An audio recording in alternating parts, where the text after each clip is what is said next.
Alhamdulillah Rabbil Alameen wassalatu wassalamu ala rasulihil kareem amma ba'd. We were analyzing the nouns used in different constructions, and we have completed the analysis of murakkab idafi, and we have come to the conclusions also that what are the requirements of construction of murakkab idafi or relative construction. So we saw in all these cases of murakkab idafi or relative construction that the first noun, which is known as mudaf, the noun, the relation of which is being established to another, book of the wise. So you can say the analysis of book and comparison of all these told us that to form this construction, that is murakkab idafi, the first noun is not supposed to have an alif lam at the beginning, and its i'rab is to be light. Light means if it is carrying a tanween at the end, the tanween will reduce to a single dhamma, single kasra or single fatha. And if it has got a noon due to i'rab, that is in the forms of musanna and in the forms of jama salim in muzakkar, the last noon will be dropped, that is kitabani or kitabaini or muslimuna or muslimuna will lose its last noon. So this is the way to convert the i'rab of a noun to a light i'rab. So the requirement is that the first noun, that is mudaf, this is the way how to write mudaf. So the mudaf has to have the light i'rab, and it is not supposed to have an alif lam in the beginning. And the second noun, that is hakim in this case, wise in this case, has to have the jar form of i'rab. It has to have a jar form, means in any case, whether the noun is having the indication of i'rab with the harakat, that is fatha, dhamma, kasra at the last, or it is being indicated with the harf, that is una, ina, and ani, aini, or any case. So whatever is the i'rab will convert to the jar form. So these are the two rules. When you find two nouns in this combination, that the first noun is having a light i'rab with no alif lam in the beginning, you must suspect that it may be a relative construction or murakkab idafi. Then immediately focus at the second noun, and if the second noun is in the jar form, then be 100% sure that this is murakkab idafi. So now we move to the murakkab tawsifi, or the relative construction. In this case, let's check it, the different possibilities. The first kitab is indefinite, second kitab is definite, third one is definite, and the fourth one is indefinite, and the last one again is indefinite. So we can say, as far as the kind of noun is concerned, that is open, it can be definite or indefinite. Then this is singular, this is singular, this is muthanna, this is singular, and this is singular. So it can be singular, masculine or muthanna, again it's open. Then it can be masculine or feminine, masculine, masculine, masculine, feminine and masculine. So this is again open in this respect. The form of i'rab is rafa, rafa, rafa. No, this is ani, al-kitabani, musanna form in rafa is ani, and musanna form in nasab and jar is aini at the end. So this is ani, so it's rafa form, and this is jar form. being indicated with the kasra of the last letter. So this is open in this respect too. Again we see the Hakim. This is again indefinite, definite, definite, indefinite, and indefinite. So we can say this is open in this connection. Then singular, singular, Musanna, singular and singular is open as regards the number, and as for the gender, it's masculine, masculine, masculine, feminine and masculine, so it's open again. And then the form of i'rab is rafa form, rafa form, rafa form. It's again rafa form, and this is jar form. So this is open again.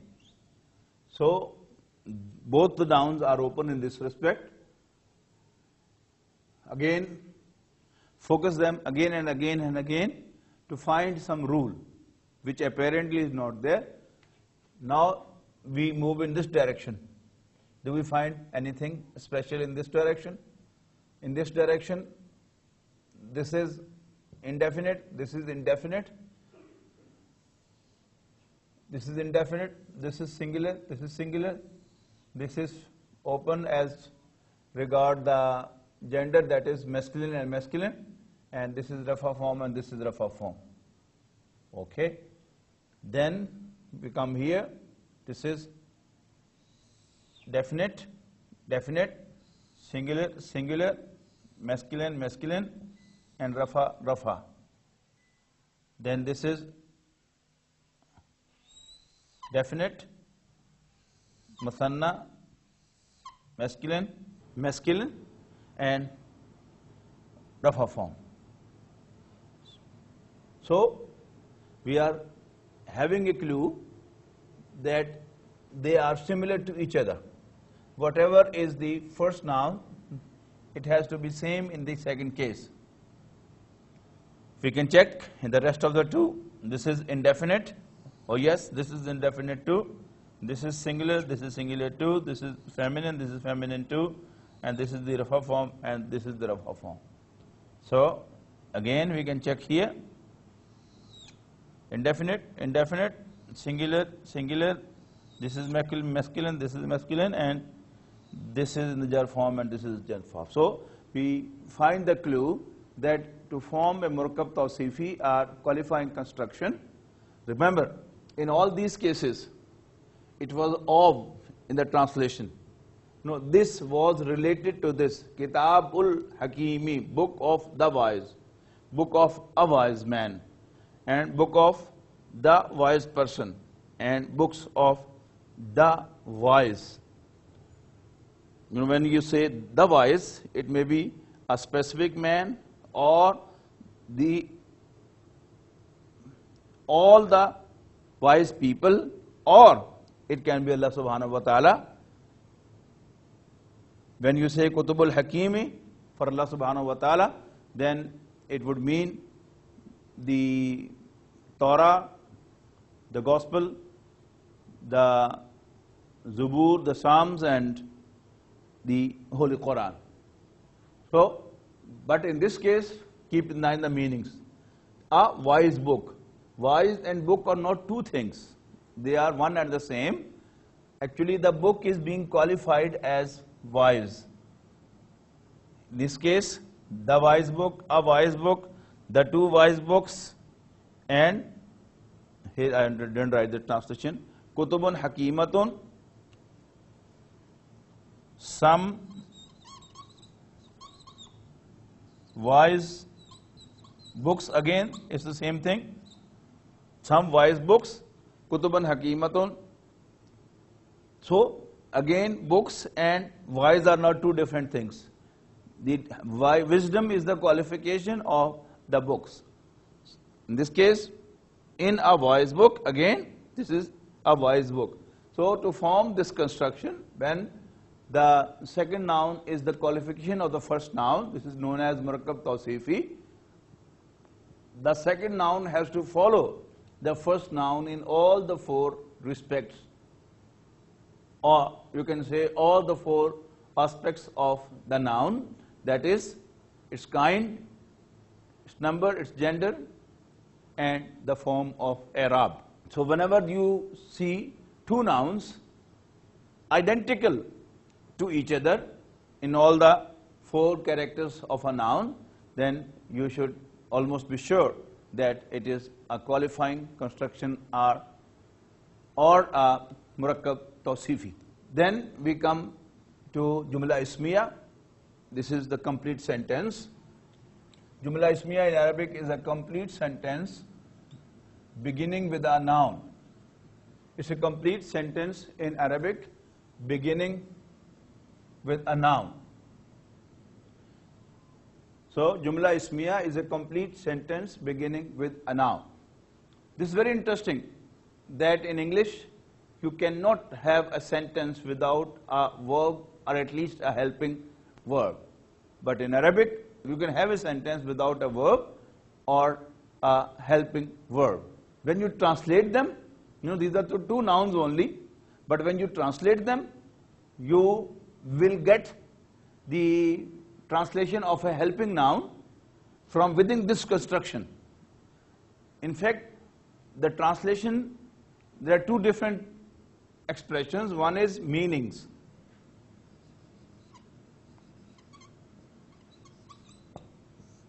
When you say word meaning, you will say Al-Kitabu means the book, Hakimun means a wise.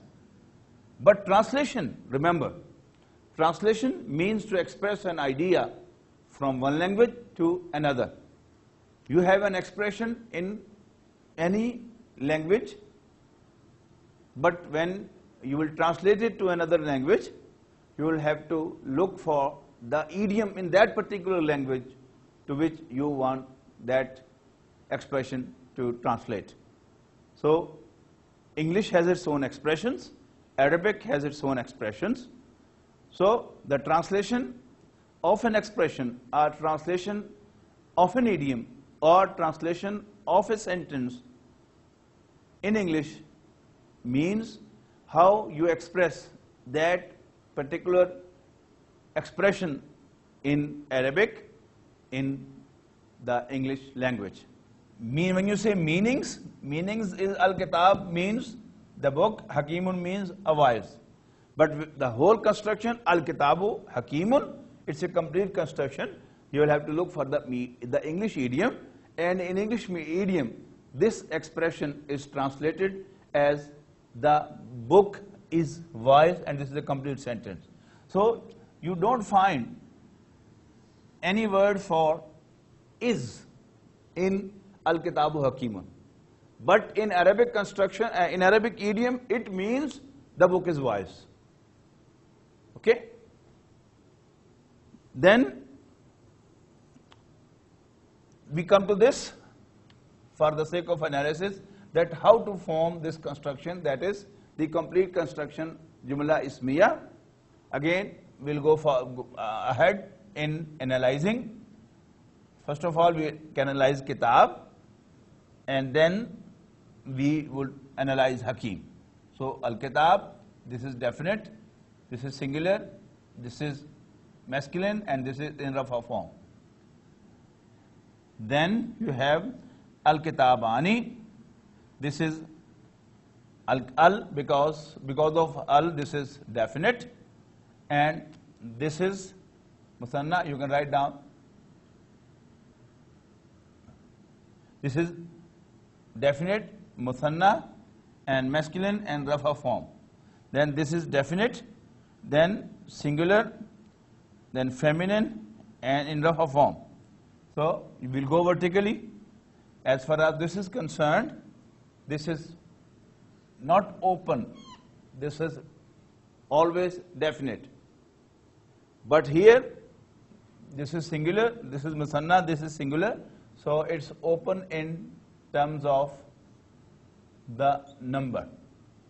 Then in gender, this is masculine, this is masculine, this is feminine. So it is open in terms of the gender. Then as the form of i'rab, this is Rafa, this is Rafa, and this is Rafa.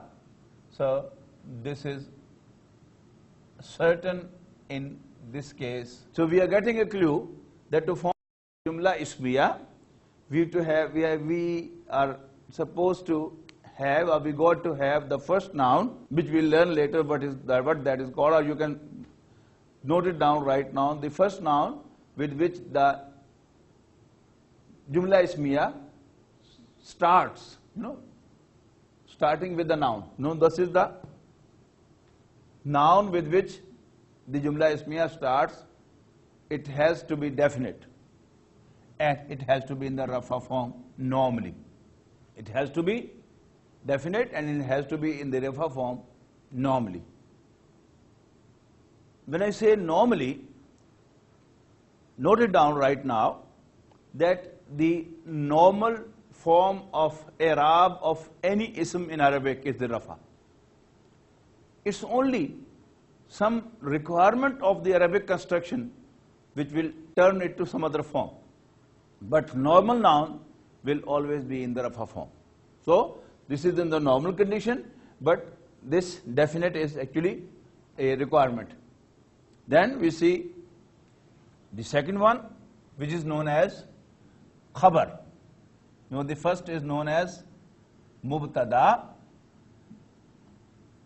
The first noun in the Jumla Ismiya is known as mubtada, written like this. Mubtada, and the second noun is known as a khabar. In English, it's comparable with subject and predicate. Mubtada, you can say the subject of English sentence, and this is the predicate of the English sentence. So mubtada is always definite and in Rafa form, and khabar, let's see what's this condition here. It's indefinite, indefinite, and indefinite. So it has to be indefinite. Then it's singular, singular, singular, muthanna, muthanna, masculine, masculine, and feminine. So it's open apparently and in Rafa form in all these cases. So it looks open here and it looks open here, and it's in the Rafa form. But this is according to this. If this is singular, this is singular. In this direction it was open, but in this direction it's not open. If this is singular, this is singular. This is musanna. Oh, sorry, my analysis was wrong. This is musanna. Correct it in all the previous one. I'm sorry. So if this is musanna, this is musanna too. If this is singular, this is singular, this is feminine, this is feminine, this is masculine, this is masculine, this is masculine, this is masculine. So it is according to the subject, according to the mubtada, but there are two conditions in the first and there are two conditions in the second noun. The first noun has to be definite and in Rafa form, and the second noun has to be indefinite and in the Rafa form. Kitabullahi. Analysis first. This doesn't have alif lam in the beginning. So whenever we see this, we should immediately have the doubt that it may be a mudaf.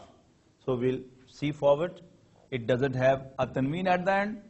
So it looks like a mudaf. I'rab is light.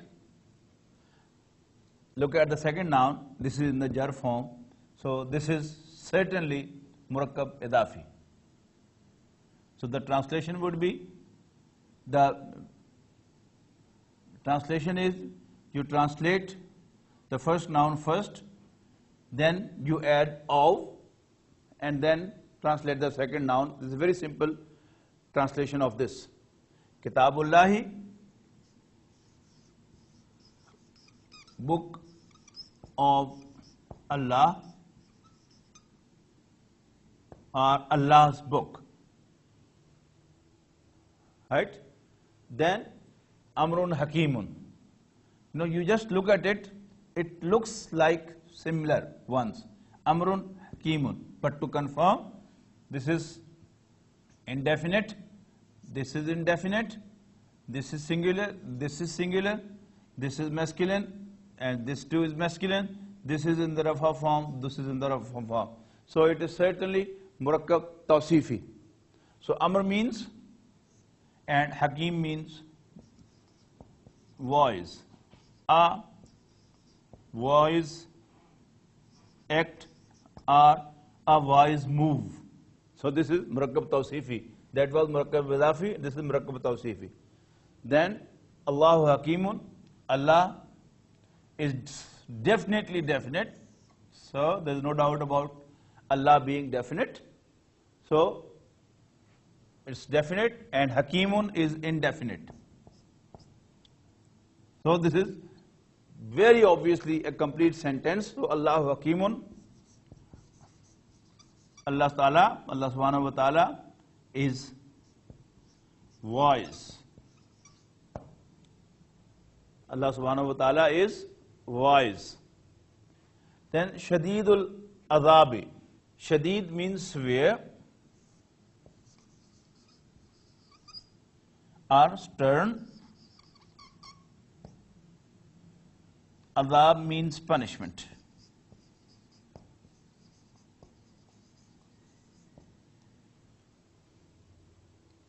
Shadidul Adhabi. Make the analysis, there is no alif lam in the beginning.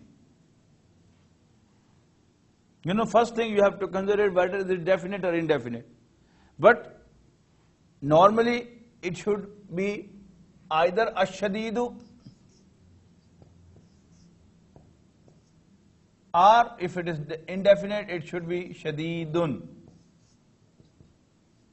When you see it's neither having alif lam nor it's having tanween, so you should have the doubt it should be a Murakkab Idafi, a light i'rab, and then see Al-Adhabi is in the jar form.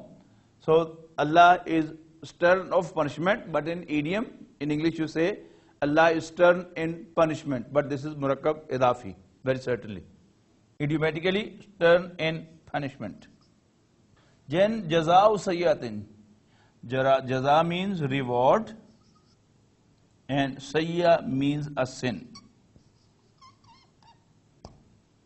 Again, you look at Jaza to decide whether it is definite or indefinite. Had it been definite, it should have alif lam in the beginning, and had it been indefinite, it should have a tanween at the end. But it has none of those, so it appears to be a Murakkab Idafi without alif lam, a light i'rab. Just look at the second noun, it is in the jar form. So it is mudaf, and this is mudafun alayh. Jaza'u sayyatin, reward of a sin. Here reward means punishment.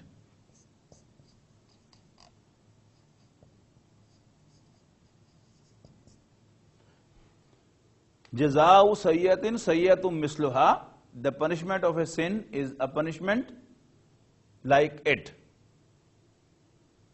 Al-akhiratu khairun. Al-akhirah, there is alif lam at the beginning, and obviously there is no tanween at the end, because the noun with alif lam in the beginning cannot have a tanween at the end. This is normal definite noun. And khairun is indefinite. Both are in Rafa form. So it looks like a complete sentence. Al-akhiratu khairun. The hereafter. Akhira means the last, and in Quranic idiom, it is the hereafter. The hereafter is better.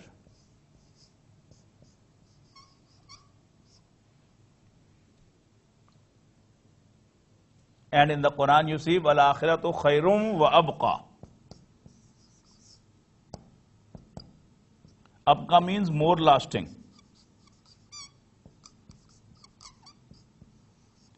Or long lasting or everlasting. Wal akhiratu khairum wa abqa. And akhirah is long lasting, more lasting, better and more lasting. So, inshallah, we'll continue from here next time. Akhir al-dawana and alhamdulillah rabbil alameen.